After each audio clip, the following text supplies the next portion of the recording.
ಕೇರಳದ ತಿರುವನಂತಪುರಂನ ಪದ್ಮನಾಭ ಸ್ವಾಮಿ ದೇವಾಲಯದ ವಿಷ್ಣು ದೇವರ ಮೂರ್ತಿಯೊಳಗೆ ಪ್ರಾಚೀನ ಭಾರತದ ಒಂದು ರಹಸ್ಯ ಸೂತ್ರ ಅಡಗಿದೆ.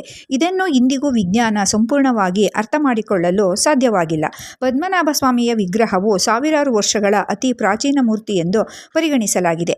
ಈ ಮೂರ್ತಿಯನ್ನು ಕಡುಶರ್ಕರ ಯೋಗಂ ಎಂದು ಅಪರೂಪದ ತಂತ್ರಜ್ಞಾನದಿಂದ ನಿರ್ಮಿಸಲಾಗಿದೆ.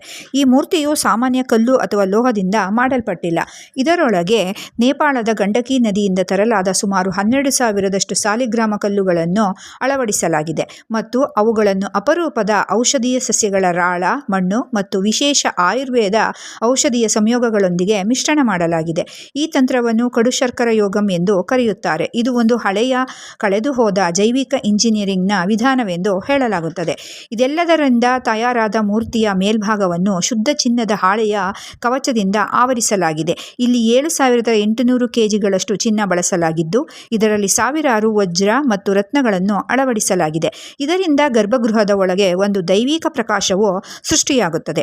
ಇಲ್ಲಿ ಶ್ರೀ ಮಹಾವಿಷ್ಣುವು ಅನಂತಶಯನ ನಾಗನ ಮೇಲೆ ಶಯನ ಸ್ಥಿತಿಯಲ್ಲಿದ್ದಾನೆ. ಆದ್ದರಿಂದ ಅವನನ್ನು ಅನಂತಶಯನಂ ಎಂದು ಕರೆಯುತ್ತಾರೆ. ವಿಷ್ಣುವಿನ ನಾಭಿಯಿಂದ ಒಂದು ಕಮಲ ಹೊರಬಂದು ಅದರಲ್ಲಿ ಬ್ರಹ್ಮದೇವರು ಕುಳಿತಿದ್ದಾರೆ. ಈ ಮೂರ್ತಿ ಎಷ್ಟು ದೊಡ್ಡದಾಗಿದೆ ಎಂದರೆ ಇದನ್ನು ಒಂದೇ ನೋಟದಲ್ಲಿ ಸಂಪೂರ್ಣವಾಗಿ ನೋಡಲು ಸಾಧ್ಯವಿಲ್ಲ.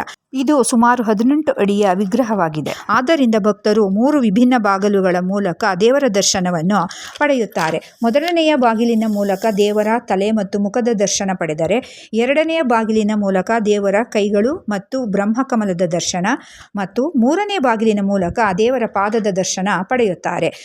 ಈ ಅನಂತ ಪದ್ಮನಾಭನ ಮೂರ್ತಿ ಕೇವಲ ಒಂದು ಪ್ರತಿಮೆಯಲ್ಲ, ಇದು ಪ್ರಾಚೀನ ಭಾರತದ ವಿಜ್ಞಾನ, ಭಕ್ತಿ ಮತ್ತು ಜೈವಿಕ ಇಂಜಿನಿಯರಿಂಗ್ನ ಜೀವಂತ ಉದಾಹರಣೆಯಾಗಿದ್ದು, ಇಂದಿಗೂ ಇಡೀ ವಿಶ್ವವನ್ನು ಆಶ್ಚರ್ಯಗೊಳಿಸುವ ಒಂದು ಅದ್ಭುತ ರಹಸ್ಯವಾಗಿದೆ.